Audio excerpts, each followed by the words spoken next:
we're not going to go too much in detail. I should have asked her before, but the how long ago, and perhaps she can explain to us, right? How long ago she started with the endeavor of studying this book, right, Kirsten? And tonight, finalizing chapter 20 of second part of the book, Times of Health and Conscientiousness by Joanna de Angelis. And to finalize, Conscientiousness and Plenitude. With no further ado, Kirsten, please.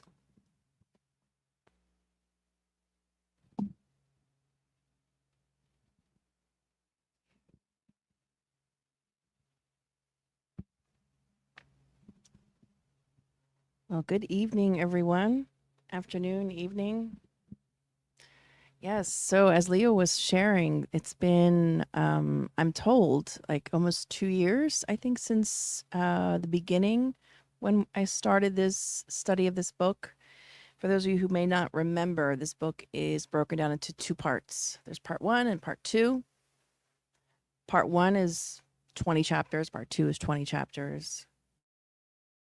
This is on health, and the second part, she focuses more on conscientiousness and all the topics related to that. Hence, that's why all these later chapters are conscientiousness and plenitude and conscientiousness and other topics. But Joanna, throughout this book, and first of all, let me just make a plug again, if I haven't done that in previous videos. This book you can purchase on Amazon. You can get the English version. I'm pretty sure you can get the Portuguese version or the Spanish version that's on Amazon. Published by Liao Publishing. You also can get it through their site as well. This book is really like a textbook. And Leo and I earlier were just talking about some ideas about what's going to be happening moving forward after this book, and talking about her book that she entitled Plenitude. It's a whole book just on that idea of plenitude. She gives us this chapter and she hints at it throughout the book. So I surely won't be able to cover everything, even in this small chapter. If she took the time out to write a whole book on the idea and understanding what plenitude is, it's because Joanna's telling us it warrants more time for us to think about. And never in all of history have we lived in a world where we're able to be so incredibly connected to one another, right? I can remember as a child growing up and my parents not being able to really talk to their family members in Brazil except through calling cards. Who remembers calling cards? Yeah. So I grew up in the era of calling cards. There was no WhatsApp. There was no Facebook at that time. This is pre-2000s. This is 80s and 90s. So, but nowadays, in an instant, I mean, we can connect with someone in overseas, anywhere in the world, through WhatsApp and similar apps. We're so connected. Facebook, Instagram, all the things you could name. And there's so many that I have lost count and can't keep up. But what's interesting is that as connected as we are, and as abundant as this life is, that this life, a world around us, we are able to produce so much economically. There's so much richness, but we are living in the greatest society that feel emptier, the emptiest than at any other age in our lives. As connected as we are through the internet and the like, we are super disconnected from one another. And this is not just psychology. This is not just Kirsten saying this. This is studies that were done, surveys that were done, several surveys. When I'll show a couple of statistics about how lonely people feel. And this is post-pandemic. This is after 2020. This is like 2023, 2024, 2022. People are continuing to report all-time low unhappiness and loneliness. And it's interesting because we think, how is it possible that we are so connected digitally, but so disconnected in every other way? As we were driving here, I was noticing there was a food delivery driver. You know, if you ever order from DoorDash, things like that. I know different cities have different Grubhub and things like that. You know, they drop your food off in the front of your house, and then they leave. You know, and if you get an Uber, you get an Uber's car. And maybe you feel like your headphones are on, you don't really want to talk to the Uber. So there's so many ways to connect us, and yet we're not connected at all. So Joanna, through this chapter, talking about conscientiousness and plenitude, because if you were to understand, again, as this is our last chapter of this book, bringing back to the first few chapters, which is a long time ago, if we remember what is conscientiousness and how do we obtain conscientiousness? Does anyone remember?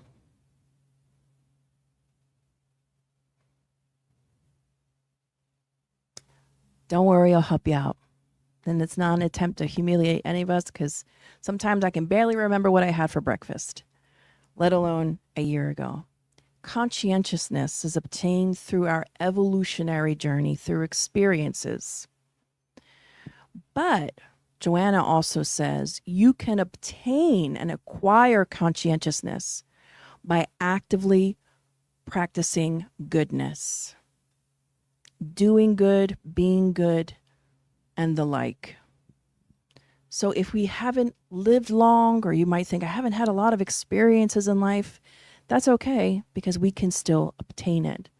And plenitude, what do we understand as plenitude? Anyone want to give a stab at it? What does plenitude mean? Fullness? Sure. Complete? Being complete? Yeah.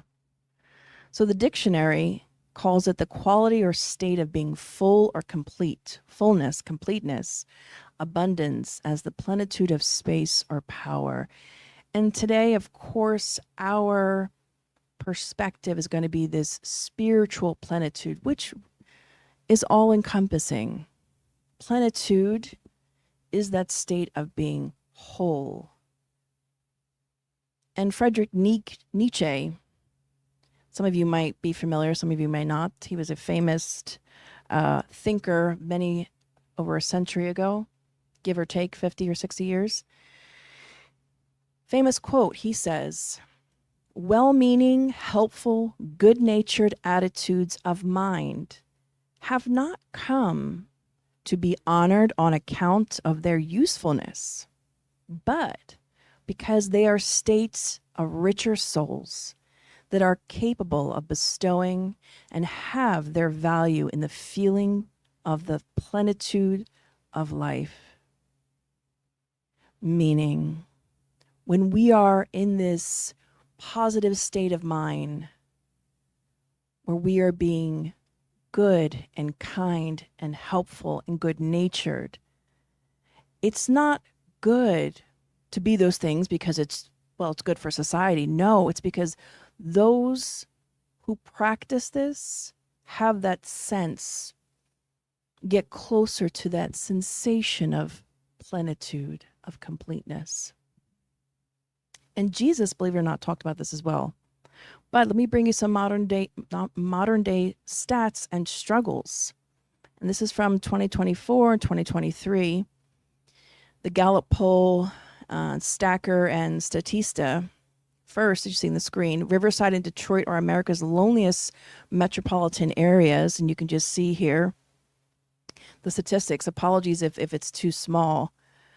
But these are just some, quick snippets of the ranking based on the share of adults reporting loneliness. And 1 in 4 young people in the world feel lonely. And you would think the young, they're out and about, they're mingling. No, they are the most lonely.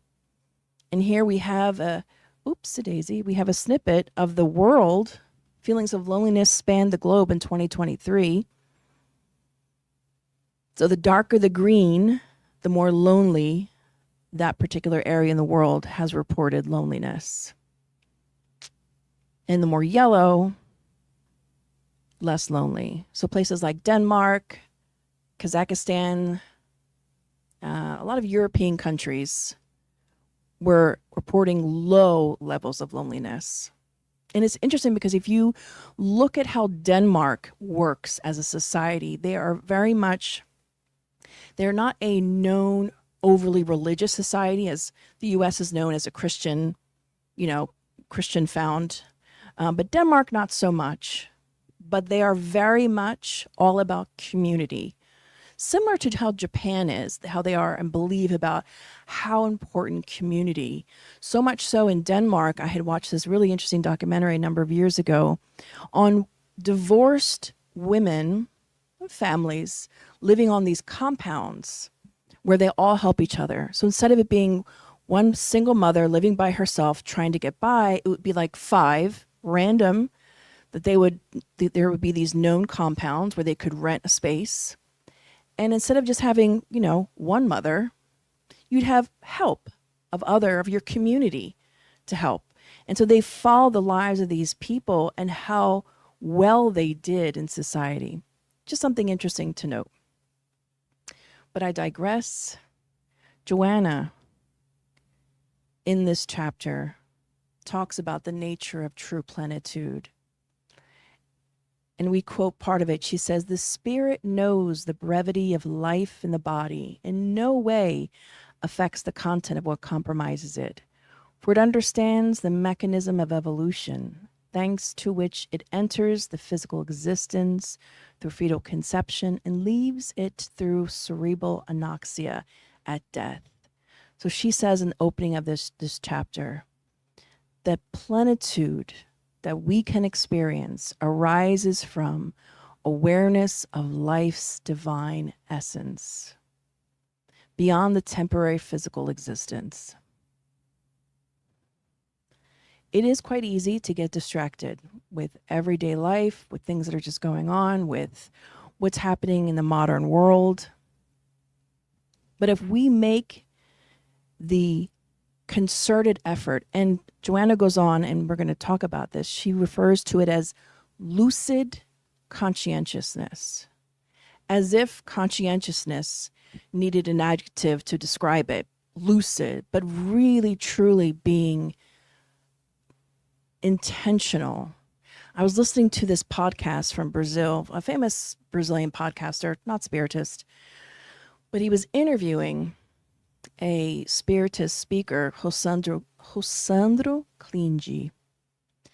And he said something interesting.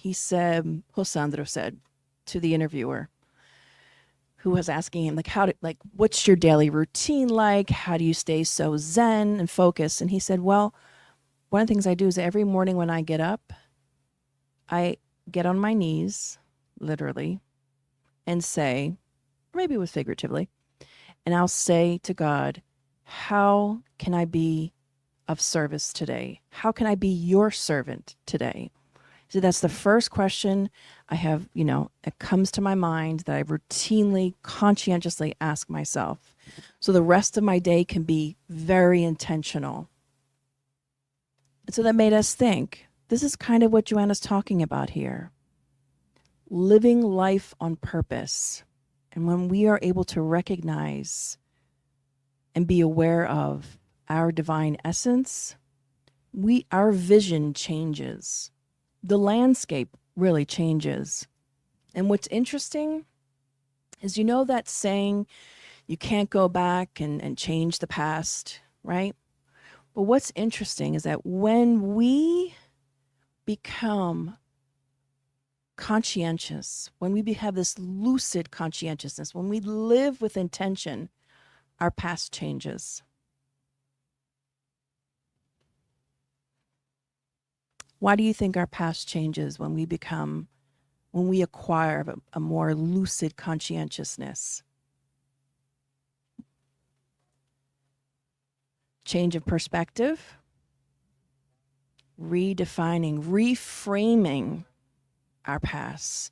So no longer am I looking at, oh no, my parents, they beat me when I was a child, or they did this, or whatever, childhood is always a source of grief for most human beings. So instead of, we can't change how I grew up, but I'm looking at it from different lenses.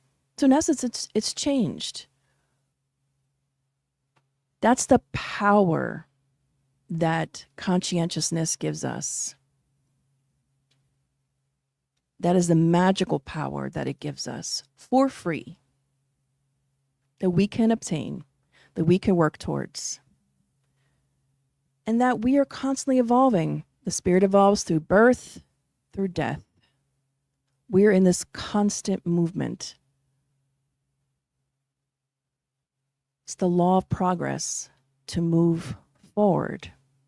But she also talks about in this chapter overcoming the ego and embracing real values. And that's where conscientiousness and plenitude come in. They come together. Because when we have this conscientiousness, this lucid awareness, it helps us distinguish our real needs. She says love, duty, peace. Helps us distinguish real needs from utopian illusions, materialism, ego-driven desires. Inner peace comes from order, duty, and contributing to collective progress. What does it look like when we have order, duty, and are contributing to collective process? If you were to give an example of what that might look like in your life, in anybody's life, what would that look like, you think?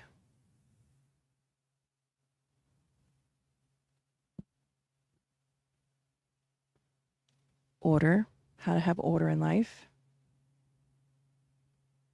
how to fulfill our duties, and contribute to collective progress. When I get up every day and I'm disciplined, that is having order in our lives. Doing what I need to do, despite not wanting to do it, because it's the right thing to do. Duty. And in doing that, it actually contributes to the collective progress of the world. If I get up and I know every Wednesday, it's my day, a trash day in my condominium. So it's Thursday. So every Wednesday night, someone in my house magically gets all the trash, puts it outside. It's not me. I'm sorry. It's magic. Yeah, it's magic. So every Wednesday night, imagine if this person, who shall go unnamed, doesn't do that. Trash would build up in the house. And believe it or not, a lot of trash gets built up with 3 little kids and 1 adult child. A lot in like one day. That order, that duty, and that contribution to the collective.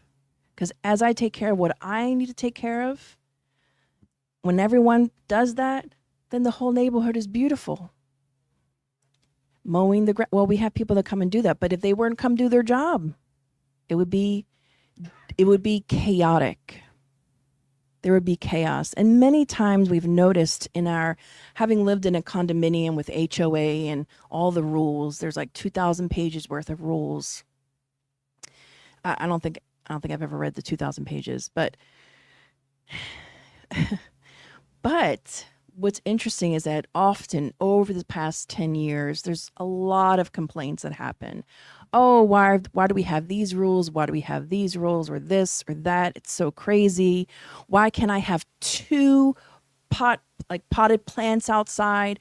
Why do they have to be under 10 inches? A lot of small things and a lot of big things as well. And there's often this back and forth in a private Facebook page of our condominium. And one day, a very wise board member of our HOA, he commented and he said, you know, guys, talking to everyone in the group, In life, there are rules. Those rules are laid out in 2,000 pages. If you haven't read them, please do. But in life, there has to be order. Otherwise, there's chaos. And I thought, that was beautiful. Like, that was really deep. Like, we must abide by the rules of how things are. Otherwise, there's chaos. And abiding by that gives all of us this collective unity and togetherness. And she gives us a practical takeaway.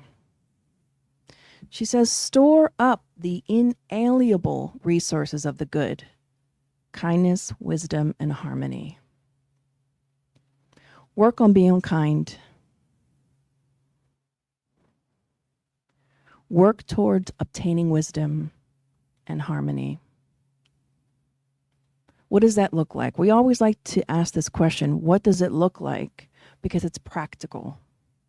Because a lot of the ideas are really lofty and uplifting and great, but if they stay up here in the ether, they don't translate down into where we are. It's kind of like having a Mona Lisa in your house. It's fantastic, like, wow. But like, what does it serve? What purpose? It's beautiful. All these books they're amazing. They're beautiful. They're great. They're the Mona Lisas, in our opinion. But they serve no purpose if we can't take that information and plug it into our lives. Even better, who here has ever used AI to better their life? How long has AI been out for now? A good year. Who here, and it's free. I'm sure there's paid versions. I'm not familiar with them, but most are free. None of us have used AI to better your lives. I've used it. Did you know you can input your gender, height, weight, and ask for it based on your needs, your own diet plan for you, your own exercise plan for you, and how can I be more spiritual? It gives fantastic resources. And if you want it from a spiritist perspective, you can ask that. It gives it to you. Phenomenal. Amazing.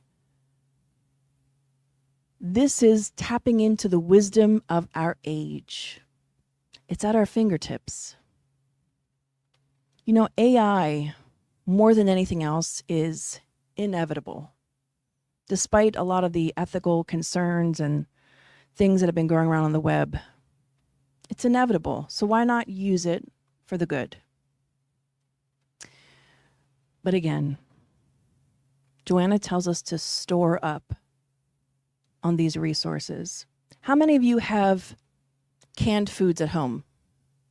Like canned beans? What do you have? Beans? Okay. Palmito, heart of palms. Peas, carrots. Okay.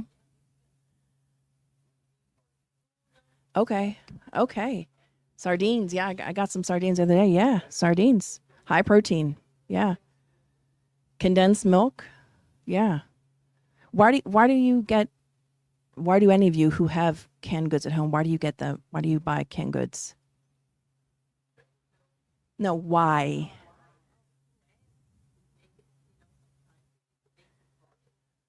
In case you need some volume at a later time, right? You don't buy necessarily canned beans necessarily to use that day. Sometimes you do. But usually, yeah, exactly. You know, when you're like, oh, what am I going to make for dinner? I'm like, oh, I have a can of garbanzo beans and I have some lettuce in the refrigerator. It's for those rainy days when I might need it in the future, right? Some things you don't even find fresh. Absolutely. So, what is that called to have those cans in your closet? It's a reserve, otherwise known as a resource. So Joanna is telling us, you know how you have those garbanzo beans? You know how you have those, I'm trying to think what we have. We have beans. Beans, yeah. As we stockpile, one of my brother-in-laws, he's a doomsday person, so he stockpiled for years. But while we're considering stockpiling and having a plethora of things, resources for us for later time, Joanna's saying we need to take that idea but translate it into our emotional, mental, psychological state. So storing up kindness, storing up wisdom, storing up harmony. How do you obtain harmony, the resource of harmony?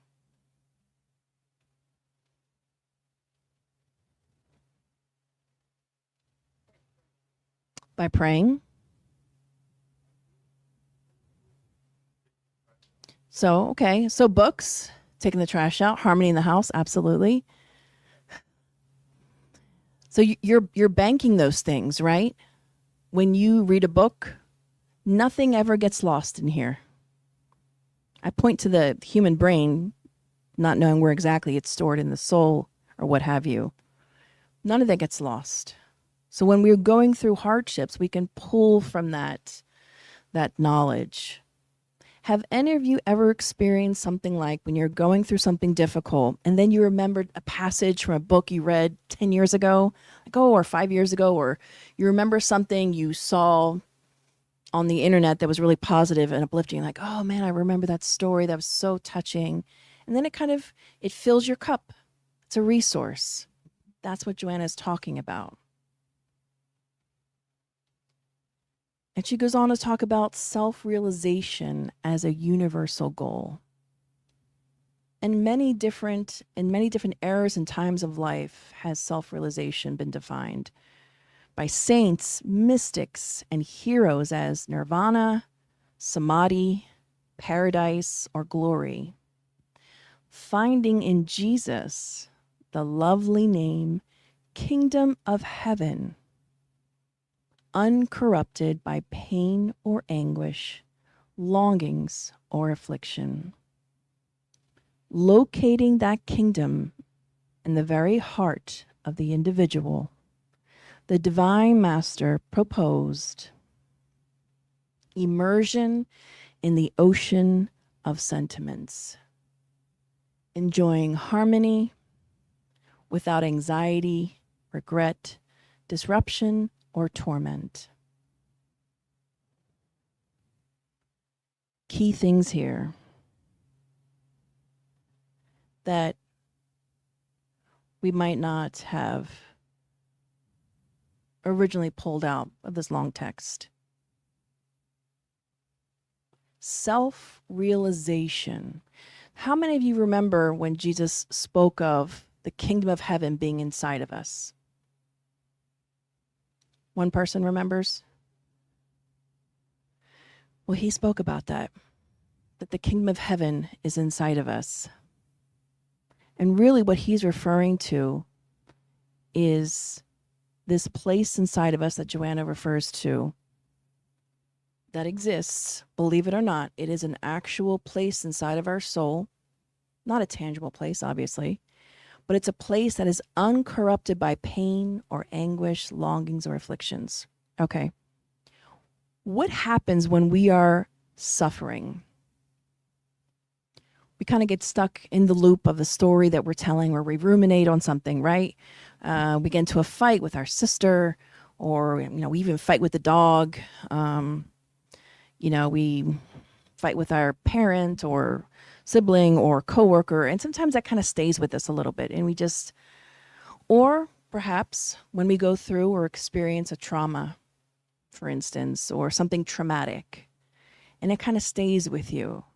And it's hard to kind of envision yourself outside of that, because some part of us will always, not always, some part of us begins to associate that act against us as a part of who we are in a negative sense.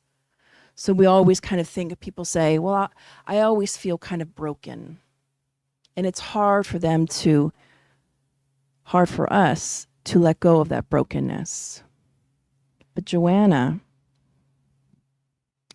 Jesus, like other mystics and other saints, referring to this state we can reach where there's uncorrupted pain and anguish or afflictions. What some call nirvana, Jesus calls the kingdom of heaven inside of us. And where is this place and where can I find it? Is the question we should be asking. Where is this paradise that Jesus referred to? Inside us. Guys, you answered the one question that was rhetorical. Love it. Yeah, but it says uncorrupted by pain. What is this place? Well, I remember reading a lot of Maya Angelou, and she's now passed on. She was a great orator and writer. She had her PhD, I can't remember in what, I think in writing. She won awards for her writing, and she was famous and world renowned. And one of the things she had shared in this book called Letter to My Daughter, she says, I am convinced that the divine dwells within each of us. That presence is like a sealed vessel in our souls, untouched by trauma or time. And similarly, she gave an interview to Oprah in 2013, and she says, and you can find this on YouTube, it's so beautiful, and she says, there's a place in you that you must keep inviolate, like a monk entering a monastery. You must protect that space where nobody else is allowed. And really, this place is that kingdom of heaven inside of us. It's untouched. It's trauma-free. It's never experienced any sort of anguish. And it is that deep inner self, different words that are used to describe it. Nirvana, reaching that state where you feel completely connected and free and disconnected from anything negative. And I remember having this experience once in my life during this deep meditation led by somebody else. It was a very profound and deep meditation of like an hour long, where you go and you try to access this very kingdom of heaven that's uncorrupted by pain or anguish or longings or afflictions. And if we can work towards that, and also not just perhaps work towards it, but remember that it exists. Because so many times we can get bogged down, we can get really sad and distracted by life's struggles, that we have to remember that there within me lies a space and a place where I am completely whole and connected with my divine within me. And really living like that means living a fearless life, living fearlessly. And Joanna tells us, fear neither death nor life. Live the hours of your existence intensely, tirelessly, and productively, so that their memory may not cause you regret or lamentation. Neither fear life nor death. Physical existence is temporary. The spirit endures forever. And living on purpose. When she says, live the hours of your existence intensely, tirelessly, and productively, ITP. Or you can even say TIP, TIP, if you want to have an acronym.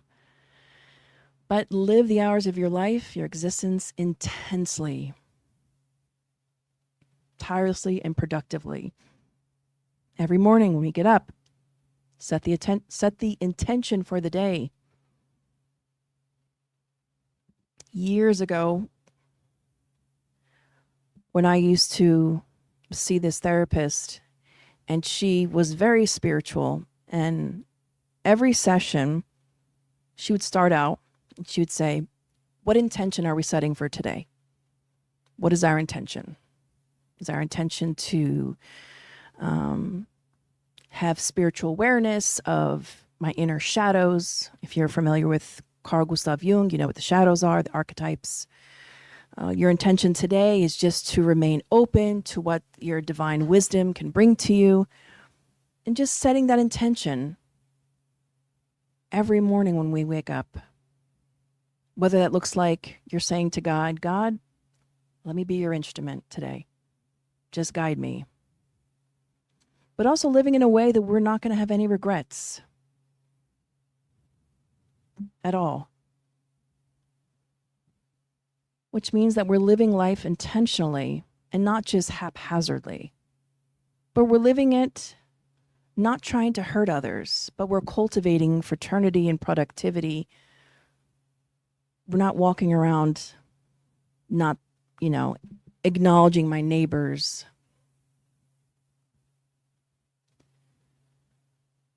Neither fear life nor death.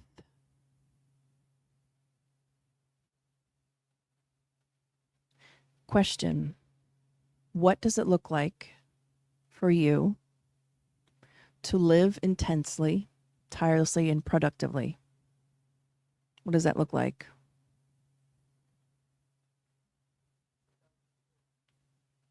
Without fear? What does it look like to live tirelessly? Always productive?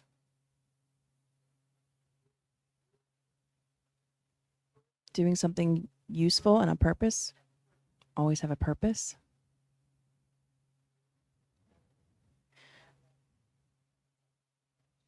Doing things in the present, not letting the past hurt you? Mm-hmm.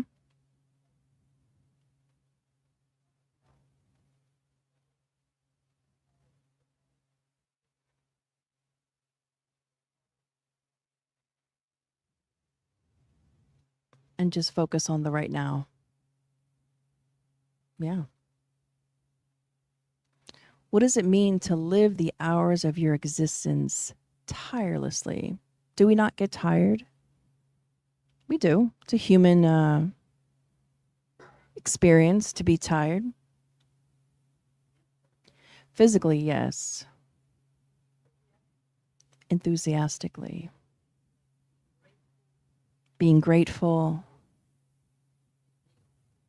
Being an optimist. Absolutely. It's a mindset. Mm-hmm. Absolutely.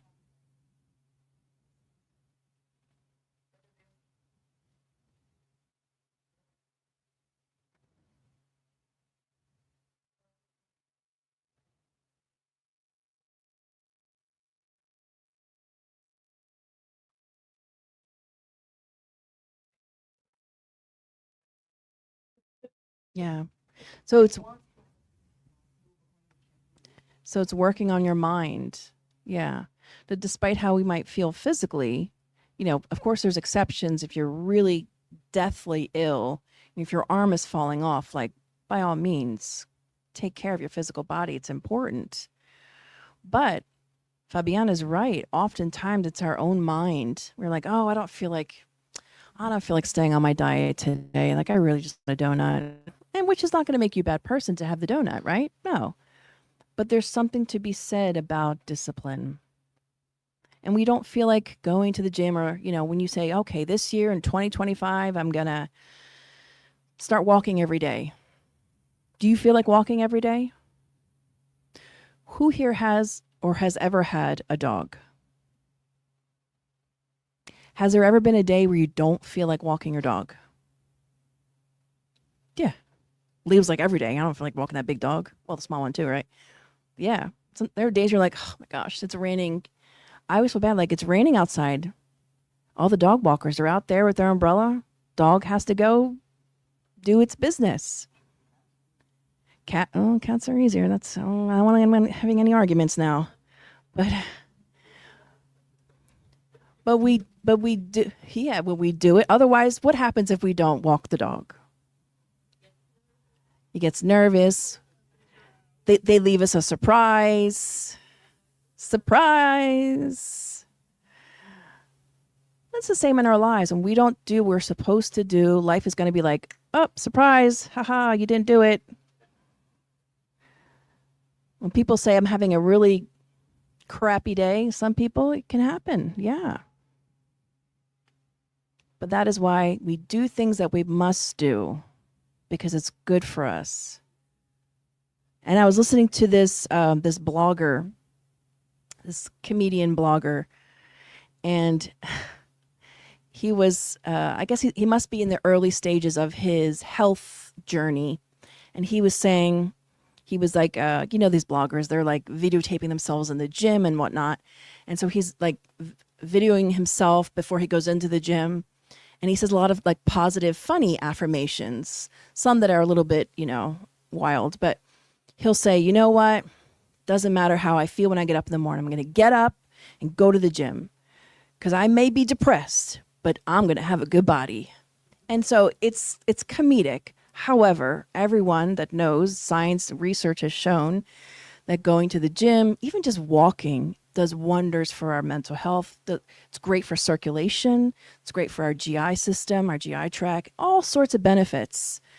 And just pushing ourselves to stay disciplined, then we feel good about ourselves. And I heard him say, the first 59 minutes of my workout, that I'm complaining, like, oh God, when's it over? When's it over? He's like, once minute 60 happens and it's over, then I say to myself, whew, I did it. Praise me, I did it. It's funnier when he said it. It's not so funny when I'm saying it. But ideally, eventually, perhaps, we aren't complaining for 59 minutes. Like Fabiana was saying, we're in a better mindset. Like, oh, it's good of me. I came to the gym. I'm going to keep going and push through this hardship, push through this difficulty because it benefits me. And did you know that although the United States, from a scientific and otherwise standpoint, has long since been looked at in other countries as like, as a reference for a lot of things of the economy and things like that. But in recent years, despite all of our research and money and advancements, we are the sickest country, and we are the most developed, sickest country in the world. We pay more in health insurance than any other place in the world. And that doesn't make sense when you think about it. How does those two things compute?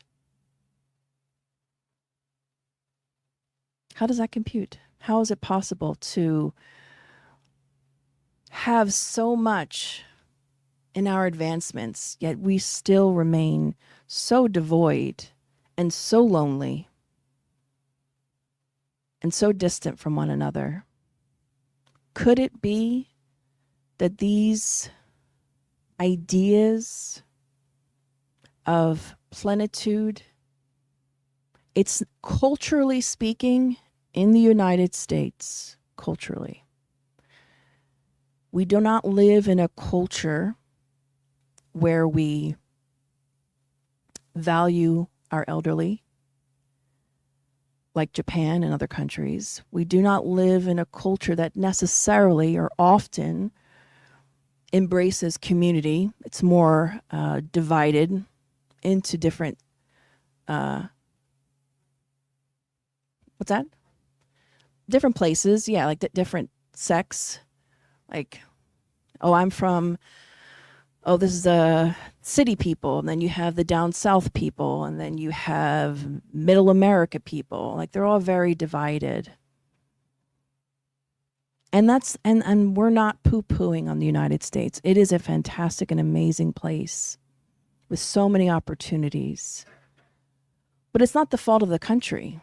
Who's the fault of it, is it?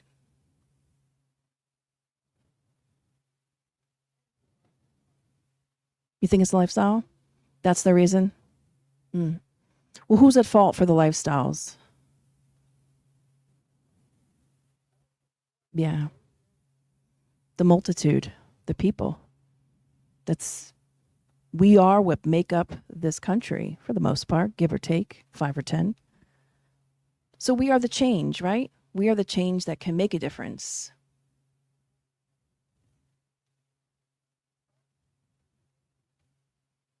Sometimes we have no choice and option in lifestyle.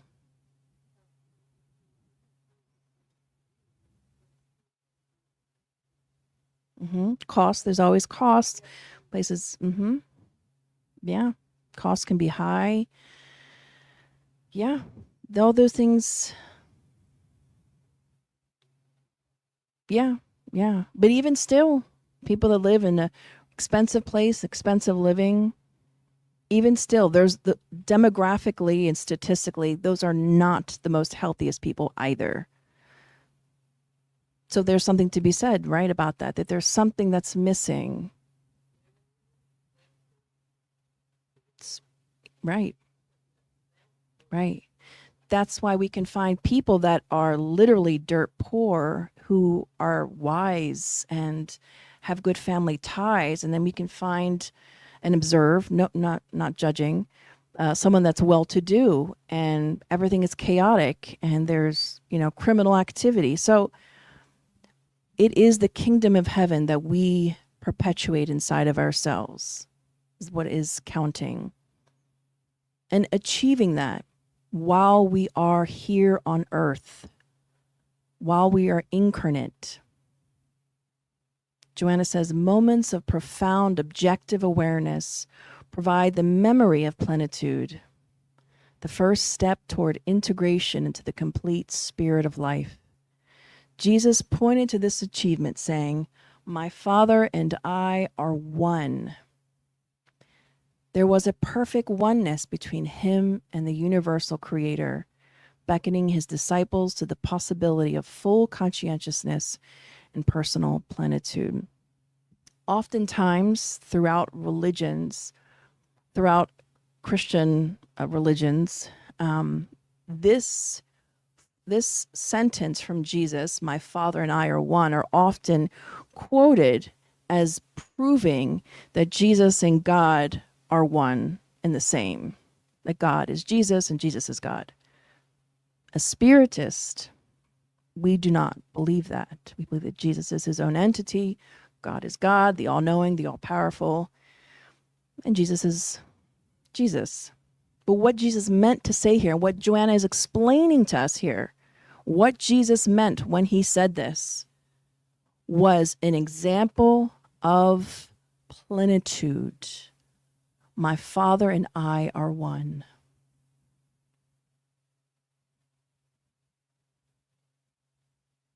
Because Jesus had already reached absolute plenitude and lucid conscientiousness.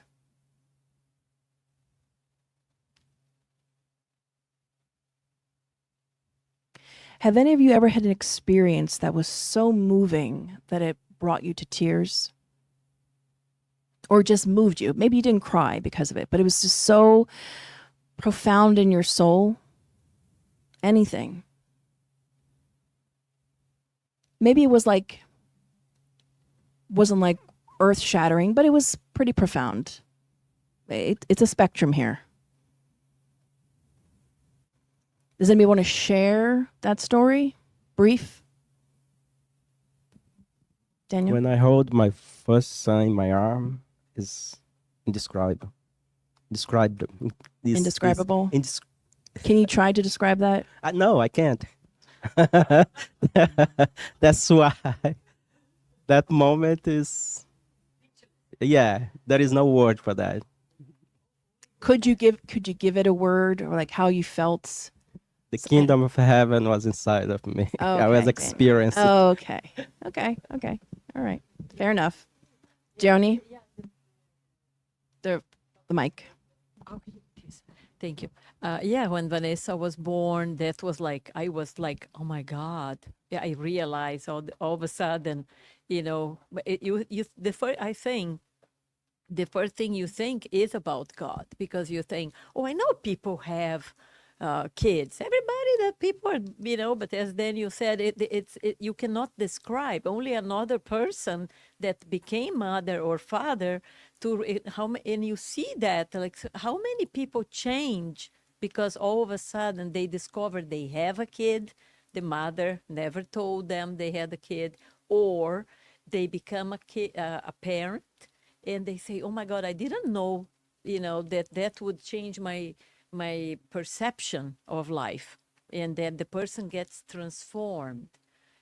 Or for example, people go teach in communities that, like, people value them. There are several examples, and then you just think, my God, I never imagined that would be, or you just smile at somebody and everybody say, oh, it was, my gosh, you was, how do they say, Americans say, you were a fresh breath in Fresh breath of air. yeah, in my day to day, because you helped me. You didn't do anything, you just opened the door. But for the person, there was like an awareness moment, like that he counts, that somebody was kind to him, That he was important. yeah, that he was important. And there are several examples, like you go to a place, people treat you not like with just treat you kindly, like I think there are these, and there are, or kids come to you and want to embrace you, want to give you a arm and kiss you and say, my God, this little stranger, and you feel like, oh my God, how many of us? And I think in every moment, you see that serving experience. Like I have a friend that is a nurse, and the guy was handsome, tall, beautiful. And she saved his life because he came at the right moment. Yeah. And he was involved with drugs. Then he confessed to her, and she is very Christian, so she listened to him. He cried, and she just kept listening to him. And the next day he asked for her again, if he could talk to her again. Yeah, that's a She great said, example. oh my yeah. God. And she was in the worst moment of her life. Yeah. And then she said, oh my God. And I could So they be both benefited. Yeah, I And that's could the beauty of it. Yeah. be of use, So I think Yeah. you just have to have eyes to see, ears to hear. And probably that same friend of yours who's a nurse, probably many times in her life, she can think back to that moment and experience what Joanna's saying here, that memory of plenitude, that feeling of the closeness we could feel. As right now you're remembering the birth of your daughter, and you bring back to your mind and your heart and your soul that feeling of like something immense, this immensity of love and of joy and all those things. And some might say, well, there's hormones and there's oxytocin, all those things. Of course, there's all of that. But it is a profound feeling that is indescribable. Truly. Yeah, it's a lot of love. And it's from experiences, moments like that, and a variety of different others that we can pull from that as we continue on this journey, as sort of a reference, like, oh, that feeling of connectedness, that love, we begin to find ourselves going towards that direction. Because once you feel it, even a little inkling of it, you want more of it. Because it is like the greatest feeling in the world. And it doesn't necessarily just have to be the birth of a child. I remember when I was 16 and had a similar experience where there was, my uncle came from out of state and out of the country and came to the U.S. and he wanted us to go around and help people. Long story short, we ended up helping this local man that lived on a mattress in the local woods area that everyone knew about because he was always begging for money and stuff. He went and he kind of led it. He said, oh, we're going to help this guy. And so, we helped that guy and got him to go somewhere and he got helped. So, but that experience stayed in my mind for so many years because I was so it impressed me, not in the way of like, oh, you're meeting a celebrity, I'm impressed, wow, but in the way that was so profound that at 16, I didn't know what that feeling was. but I knew that I wanted more of it. It was a connectedness to God, to community, to a higher purpose in life. I digress. Daniel, was there someone?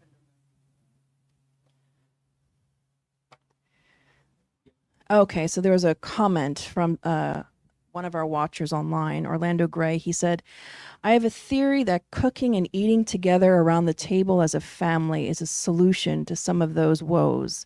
Absolutely. Family is the cell of society. And when our family dynamics fails, our societies and cultures fail. Absolutely. Jeanette, did you want to say something? Yes, it just happened to me yesterday. I went to a place I used to live 20 years ago to visit a friend, and I passed in front of the house I used to live. And the tears come to my eyes, and I thank God for I moved forward. I'm not there anymore. And I was so grateful that I moved forward. And I cried. That's powerful. Thank you for sharing that with us. That's really amazing when we can actually physically experience and see something tangible that you've made progress. And you said something very beautiful that I think oftentimes we forget as we are moving on and trying to do better, is having gratitude for where we once were. Because we learn and we grow. And in that signifies inner healing. Because when we look back and we can't find gratitude yet, we haven't quite healed it. We haven't healed from where we've come from.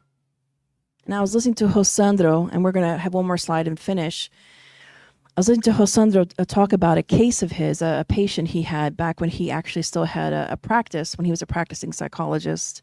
But nowadays he's too busy. He gives talking tours and he writes books. He doesn't have a practice anymore.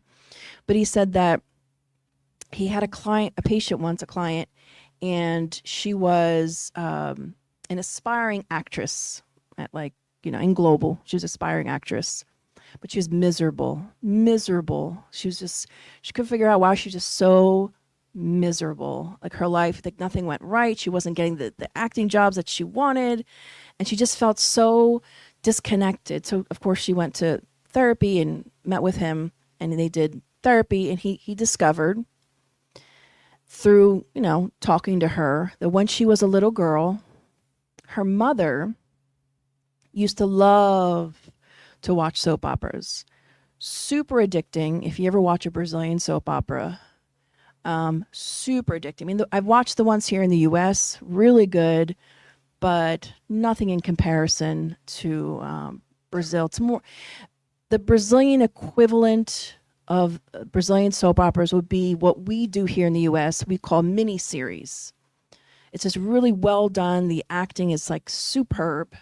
And in soap operas here in the US, it's not always the highest caliber. I digress.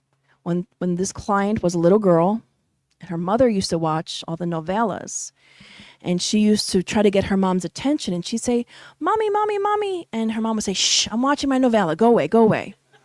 So her whole childhood was memories of her mom saying, "Shh, go away, go away. I'm watching my novella. It's my 3:00 novella. It's my 6:00 novella. It's my 9:00 novella. Go away, child." So she grew up kind of, stuck with that in her mind, that she unconsciously wanted to grow up to be an actress so her mother can finally see her on the TV. Yeah. And then she realized in her adulthood why she was unhappy, because it wasn't an actress she really wanted to be. It was this inner child, that she was still yearning for the attention of her mother. She just wanted her mother. So oftentimes we live out our lives. And Erik Erikson, the famous psychologist, he talks about the different stages of development in children. There's the physical, and then there's the emotional. And he says, in any of these, let's just say 7 stages, and I don't remember the exact number of stages, but in any of these stages, like infancy, toddlerhood, childhood, early adolescence, in any of those phases, we experience a trauma. we will emotionally stay that age, albeit we grow up physically. So many cases of what throughout the world is this need of healing our inner child. Herein lies conscientiousness, lucid conscientiousness, being aware of why I'm doing what I'm doing, what is driving me, and how can I heal myself and let go and look back and be grateful for where I've been. And I can look back and laugh. Oh, my mother used to tell me, get away from the, as she's watching her novellas. Because up until that age this woman was, she was maybe in her 40s, she looked back at those instances with immense anger and hatred for her mother.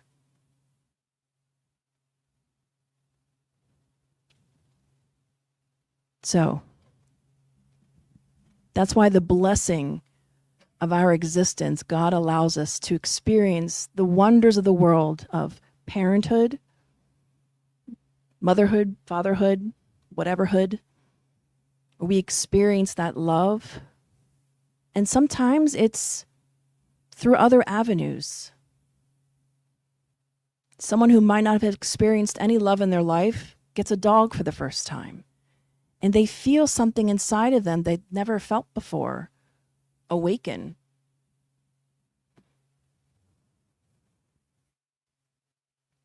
And it's this happiness that they feel. And Kardec asks the spirits in the Spirits Book 967, question 967, what does the happiness of good spirits consist of? What makes good spirits happy? What do you think it is? Goodness? Okay. What does the happiness of good spirits consist of?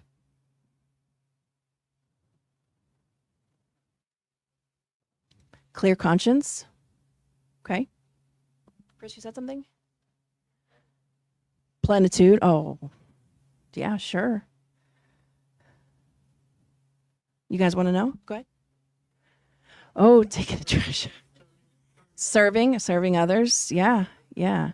And in serving others, what do we get? We get something in return, right? The harmony. Yeah. Well, let's listen to what they said.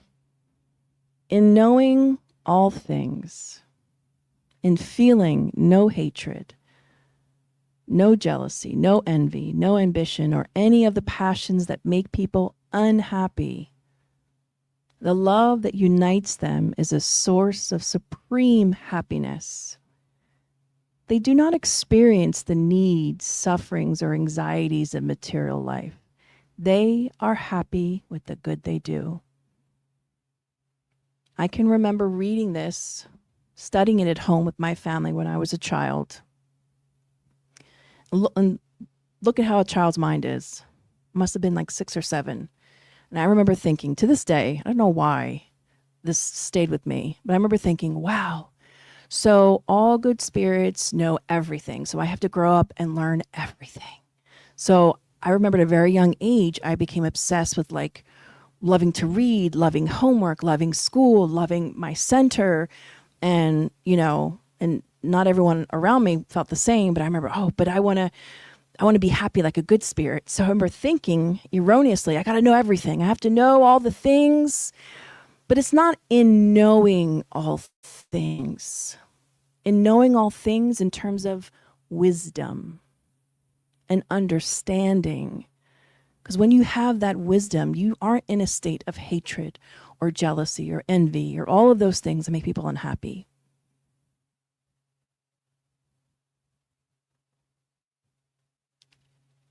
In learning and growing and serving brings them that continued happiness. And I love that Joanna finishes with this because it begs us to ask ourselves, what makes me happy? What makes you happy? Rhetorical question. Don't answer it to me. Answer in your mind. What makes you happy?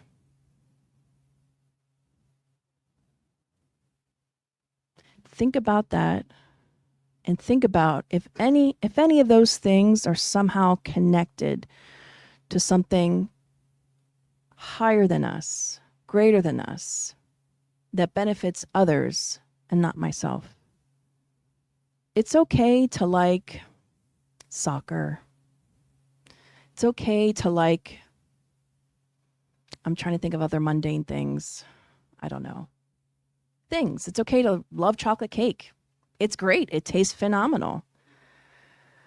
But let us be realistic also to reevaluate, where do I stand in life?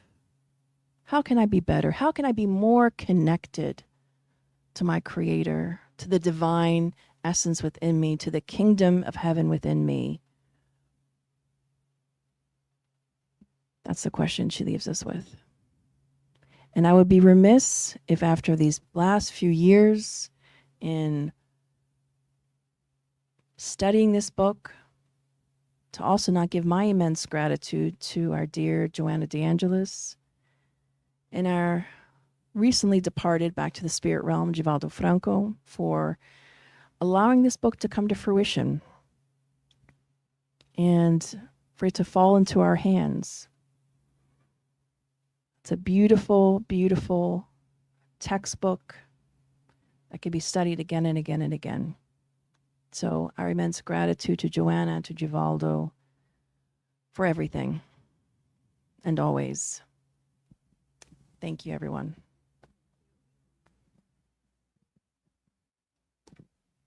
Question. Nobody has questions, right? Oh, we have one.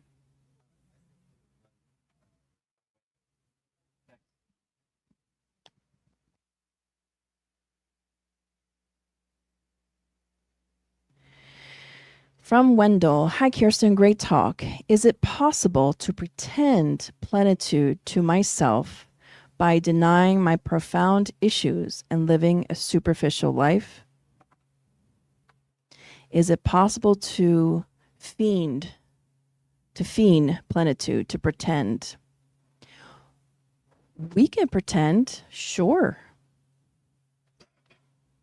You call it pretend, some call it pretend. There are other terms for it, just not being conscientious.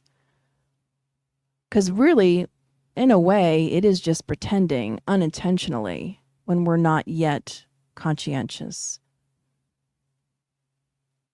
We can push down our inner calling, that knowingness, because everybody has it. Everybody has that inner knowing that I'm a divine being, that spark. A lot of people can deny it. Yeah, we can for a time. But there comes a time where God's like,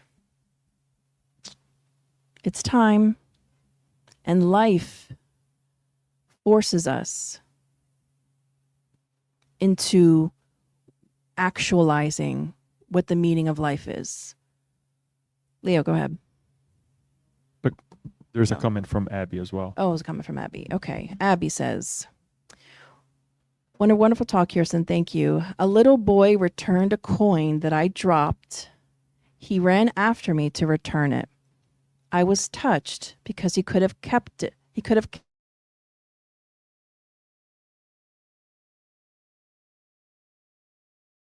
smiled at his mom.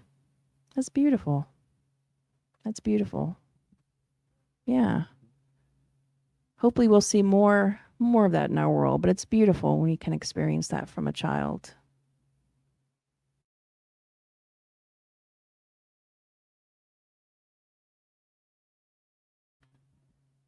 Fabiana.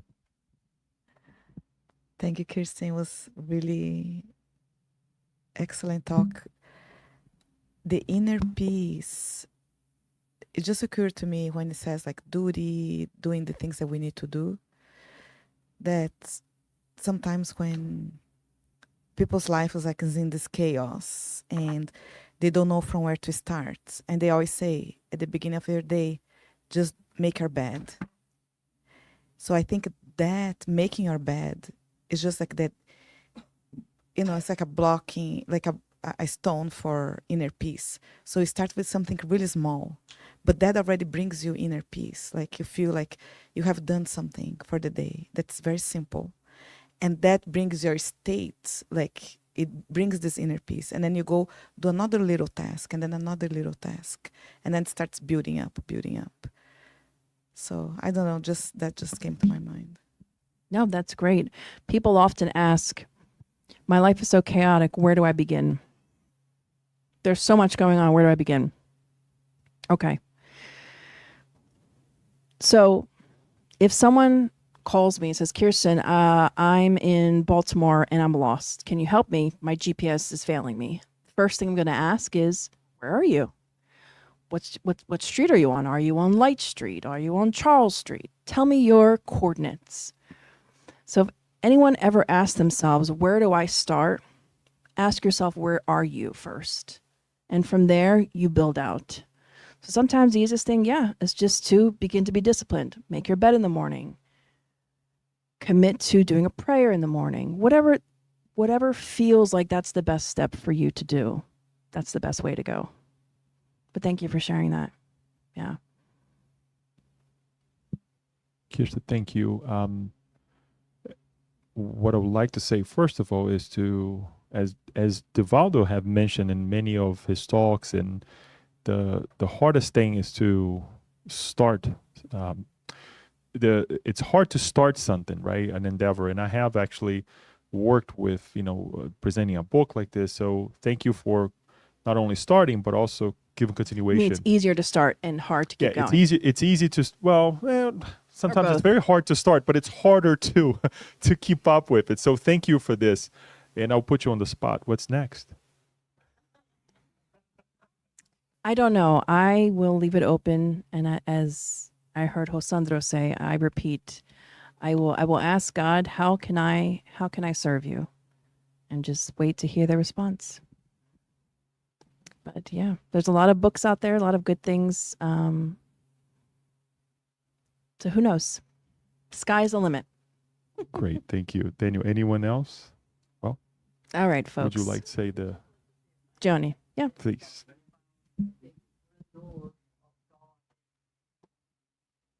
So sometimes we are looking for big, like I have to be bigger things. I have to do something, And eventually, at work, family, relationships, like some situation is revealed to you. And you didn't know about that situation. And then like some truth that you come to discover, and that turns all the whole. So you didn't know you could be presented with a certain situation, and with hard situations. I'm talking here about hard situations, but what first was like, oh my God, it was a turning point for a situation. Like God say, look, that's what it is. What are you going to do about this? Are you going to face it? Are you going to deny it? Are you going to work on it? What are you going? Sometimes not things that it is your problem, but it's told to you like, hey, somebody needs help, and that person is you. You know what I mean? And that is because you didn't know, and then you get to know about a difficult situation somebody is going through, and then everything can be resolved. Everything, because that person needs support, and you say, look, but have you already looked at this window and not that window? And I think many times you even imagine that the person was struggling. I'm not talking about financial, but about situations, like problems the person is going through. but you are the one around.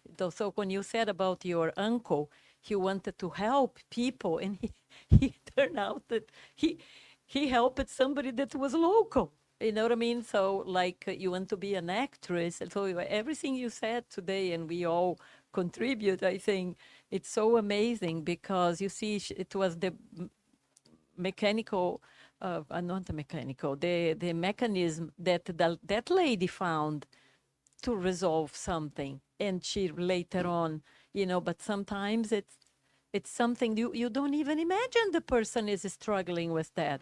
Yeah. You know what I mean? But Yeah. it comes revealed to you, and then you say, you know what? My God, instead of you just turn around and say, you know what? That's an offense, or that's something I reprimand. No, it's completely like, oh, so that's what your problem is. So why don't you look for help? You need to look for help because people hide things and you don't know. And you don't have Yeah. a little book that you say, okay, who is having a problem today? No, you live your life, so you don't know. Yeah. But then you get to know, and why you.